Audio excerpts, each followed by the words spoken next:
Hello and welcome to Module 7 of 8 Weeks with a Grateful Jar, Invoking Abundance, Gratitude as a Manifesting Technique. And this is hands down my favorite module of the entire practice. But before we explore this, let's take a minute to revisit and reconnect with all of the principles you've learned thus far on the journey of the Grateful Jar. Because this module is in this place for a reason, as have all of the other principles outlined thus far, connecting to the previous one, making a bridge, connecting like building blocks. When you initiated the habit, you made the commitment to put pen to paper and write out your gratitude every day. Writing is an amazing way of focusing your energy with laser precision.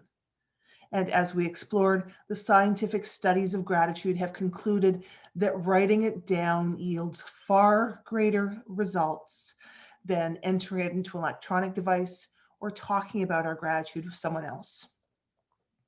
Writing things down helps cut through mental clutter, and it's not interrupted with the temptation of the World Wide Web just a click away.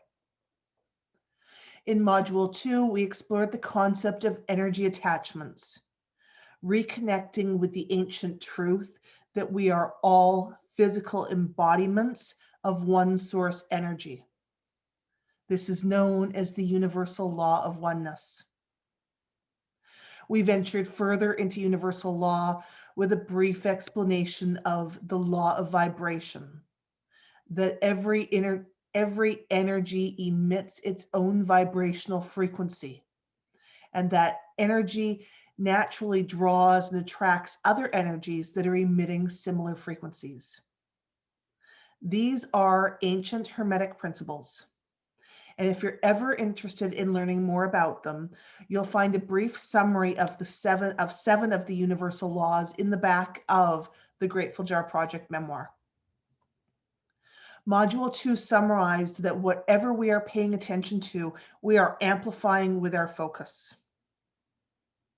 Then in Module 3, you ventured into leaning in and stretching it out by including details, such as identifying specific people, maybe even including snippets of dialogue or compliments that you've received through the day. Seeing these details like the trail of breadcrumbs, leading you to connect with the deeper emotion of what you are describing as being grateful for. The emotional component of this daily gratitude practice is key. Reconnecting with the wonder and the abundance and the beauty and positivity in the world helps you self-soothe. It encourages that moment of celebration. It helps you shift your focus and reconnect with your own personal power, detaching from the pervasive fear that is so often used to influence us, sell us something, or immobilize us. You discovered the empowerment of taking the time each day to choose the experience you are going to have for the next 5 or 10 minutes. And you intentionally reconnected with the abundance that is not just flowing to you. It's abundance that is very naturally all around you, flowing through you. This practice helps you raise your energetic emotional vibration, uplifting you, which then in turn attracts even more amazing experiences and opportunities into your reality. It's a glorious, continuous cycle that flows as long as you lovingly tend to it and nurture it.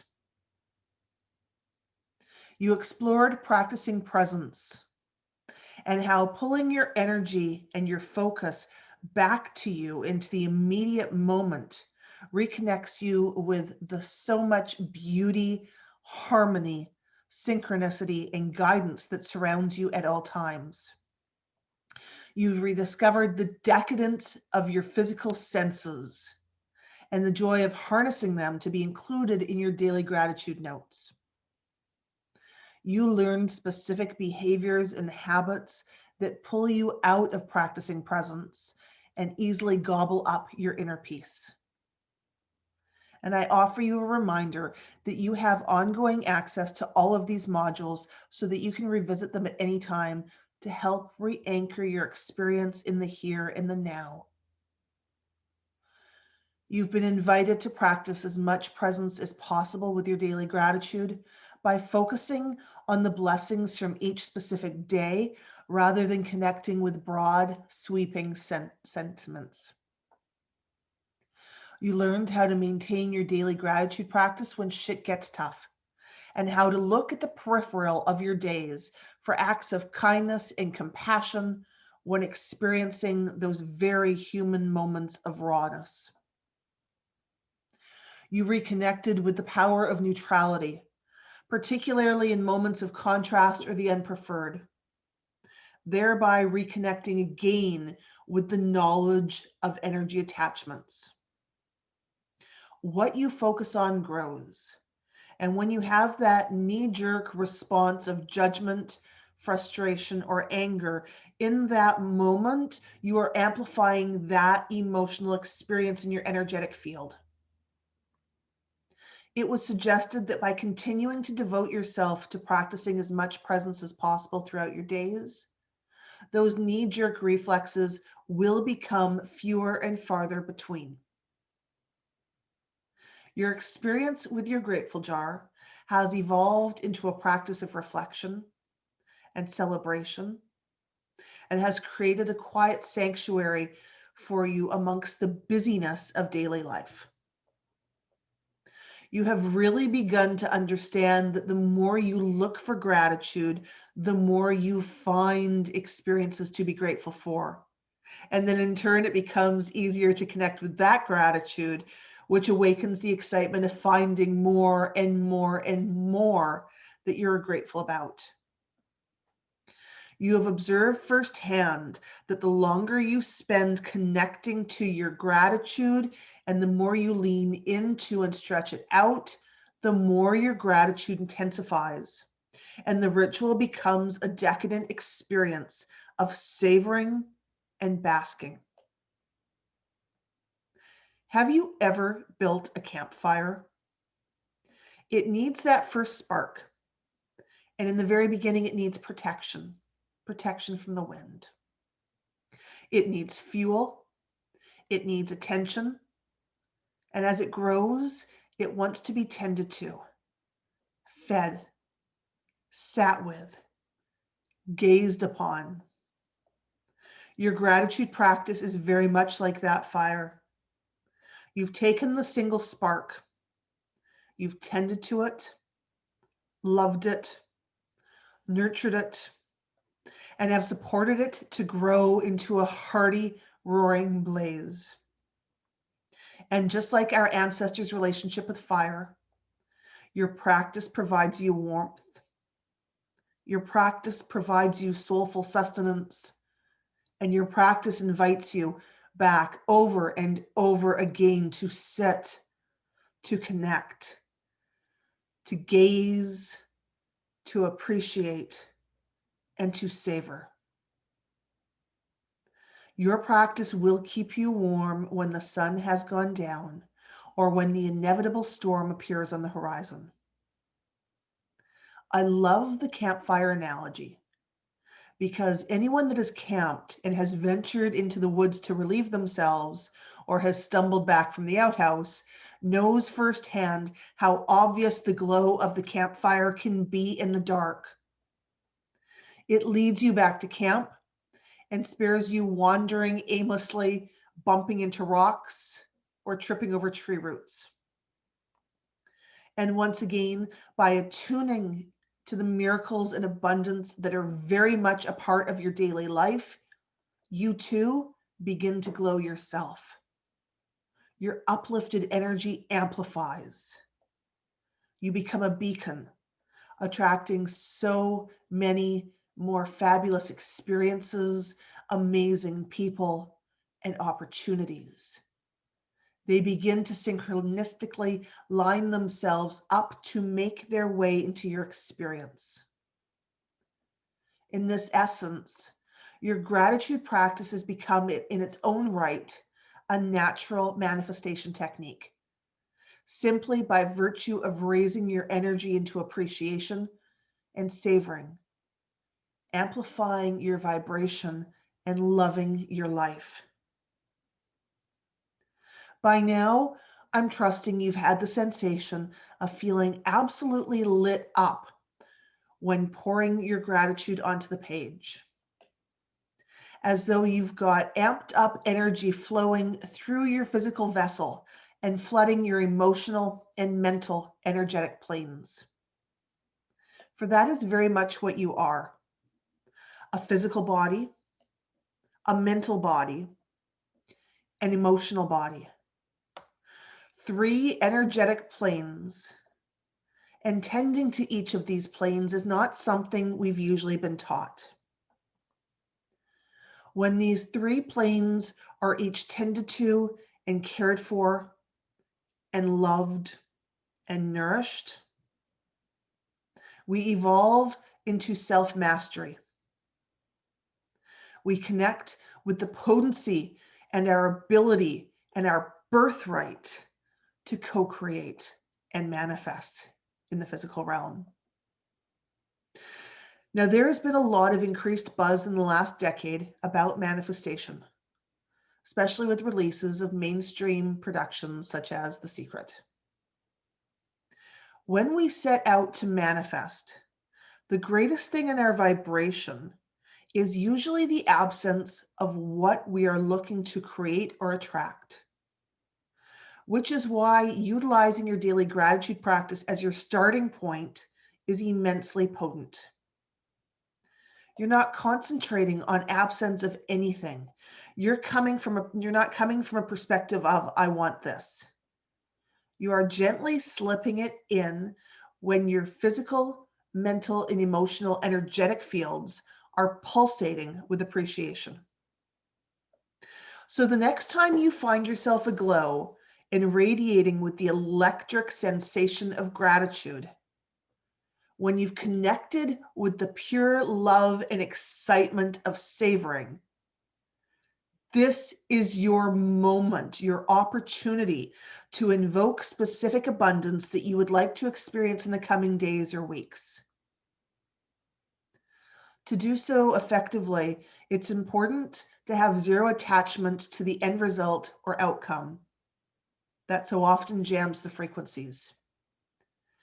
Do you remember when you were little and you would make a playful wish as you tossed a penny into a fountain? Invoking abundance while doing your gratefuls is your opportunity to play around with daydreaming and indulging in your wildest imaginations. When I find myself experiencing this supercharged state of appreciation, I take the opportunity to clearly identify 1 or 2 experiences I desire, writing, I now invoke abundance in the form of, and I keep it simple and sweet and light and matter of fact, just like I'm phoning in an order for a pizza. In fact, placing an order for takeout is the perfect comparison because there's no emotional attachment to the outcome. You're simply phoning up and stating your preference. Abundance comes in many, many, many, many, many, many, many, many forms. The Grateful Jar Project, the Grateful Jar practice is appreciating that natural abundance and is a very easy segue to then place your order for what you'd love to experience in your future. I don't recommend invoking more than 2 because you still want to remain powerfully anchored in appreciation and not slipping into longing. I now invoke abundance in the form of, and I'll just rattle off a bunch of examples to give you a sense of the possibilities. It could be, I now invoke abundance in the form of heartfelt connection with my sister. It could be, I now invoke abundance in the form of playful adventures in the days ahead. I now invoke abundance in the form of joyously receiving unexpected money coming my way.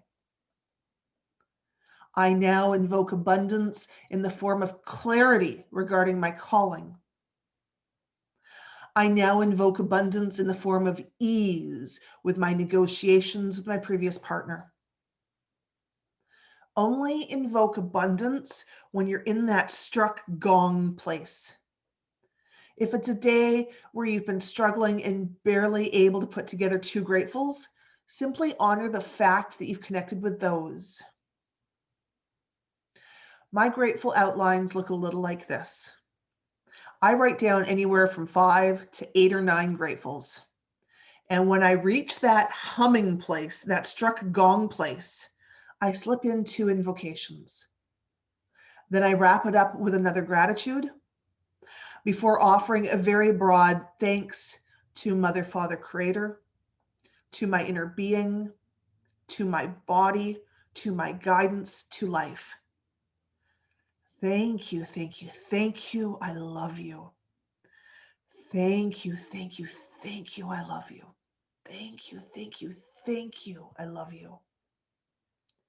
Then I fold it up, give the page a kiss, and lovingly deposit it into the jar that by now is holding an enormous bounty reflecting all of the amazing things in life to be appreciated.